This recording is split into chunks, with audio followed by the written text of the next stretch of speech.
In midnight whispered confessions, she told me her extremities had never been used for any other purpose aside from pleasing men.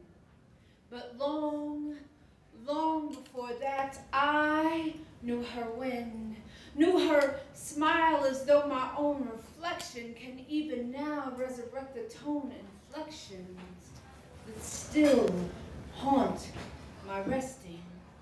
Knew her when first she got braids, twisted them like knots in schoolboy bellies, when she winked her rare green eyes in no specific direction. She knew her glances alone left grown men with erections she could use to her benefit. So when her father found proof of our indiscretions, I admit I was just craving another taste of it. So I with no hesitation took her in, but did not know her full lips could occupy both seduction and addiction. Did not know her womb would fill 3 times with clinic-rid unborn children. I just knew that she was beautiful and earthy, thick as red clay pots drying on rocks, without knowing that sun-sealed shapes can't know further molding, and far too many fatherless sons had left the fires of desertion smoldering deep within her.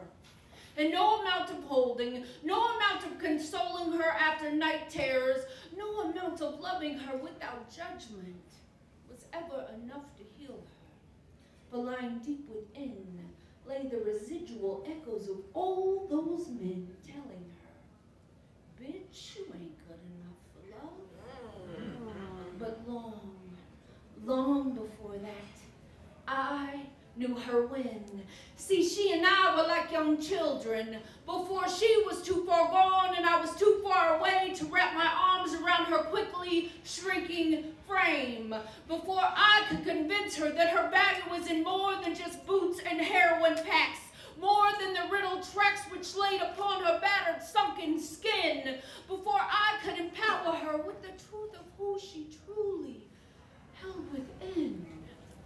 She fell back. And so it should have come as no surprise when her mother called me late one night and said, "Baby, I'm real sorry to call you late like this, but the police think that they have her body down at the morgue, and since it's been 2 years since last I seen my little girl, I was hoping you could possibly come down to the station and help me identify the body." And as they pulled the sheet back off her head, it just reminded me of all those nights she laid beside me in bed, sharing her utopian dream of one day growing old with me. And I wanted to scream out, "Please, God, do not take her from me. Please, God, not yet. Please, just not yet." The pain constricted my breathing,